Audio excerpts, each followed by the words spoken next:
చంద్రబాబు నాయుడు గారు 2 days back మీరు మాట్లాడింది ఇప్పుడే విన్నాను.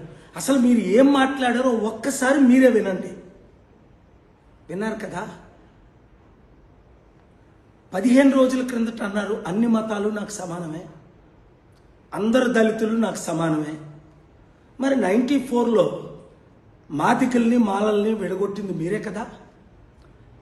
అది పక్కన పెట్టండి, రాజకీయాల గురించి మీతో నేను మాట్లాడడానికి ఇష్టపడలేదు. ఎందుకంటే మీరు ఆల్రెడీ సూపర్ 6 గురించి ఎవరైనా మాట్లాడితే నాలుక అంటే కోస్తాము అంటున్నారు.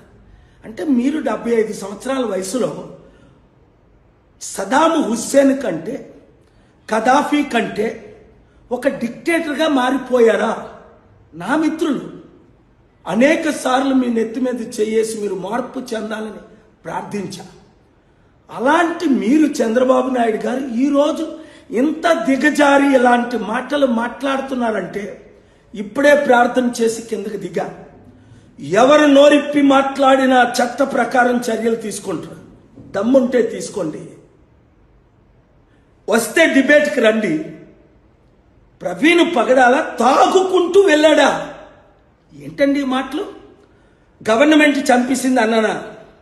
పోలీసులు చంపేశారా నాన్న?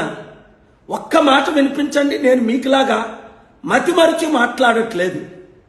నా మాటల్లో ప్రతిదీ ఒక రీజన్ ఉంటుంది. ఇప్పుడు ఎందుకు చెప్తున్నానంటే మీ పాపం ఆకాశాన్ని అంటుకుంది.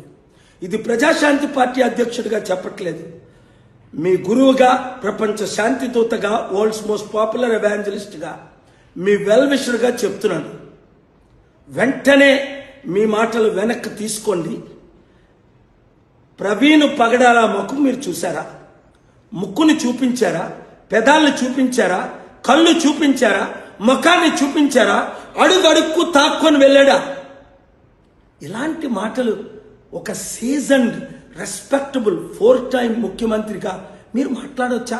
మీ పవన్ కళ్యాణ్ వాగాడు అంటే ఆయన పిచ్చోళ్ళ రోజుకో మాట వాడతారు. There is meaning. మీరు మాట్లాడటం ఏంటండి? ఊహకు అతీతం. మార్పు చెందండి. బైబిల్లో మాట ఉంది, మీరు మార్పు చెందితే ప్రభు మిమ్మల్ని క్షమిస్తాడు. లేదా అతి త్వరలో మీరు దేవుని తీర్పుకు చాలా దగ్గర అవుతున్నారు.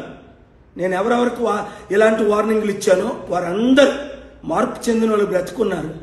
మార్పు చెందిన వారు దేవుని ఉగ్రతకు పాలయ్యారు. నాతాను ప్రవక్త బైబిల్లో దావీదుని హెచ్చరించినప్పుడు నాతాను మాటలు విని దావీదు మార్పు చెందాడు గనక దేవుడు ఆయన క్షమించాడు. సాలమన్ లాంటి ఒక గొప్ప మహారాజుని ఆయన ద్వారా ఈ ప్రపంచానికి పంపించాడు. మీరు బాగుపడాలని కోరుకుంటున్నాను. లేదా మీ గోతిని మీరే తవ్వుకుంటే నాశనం అయ్యేది మీరే.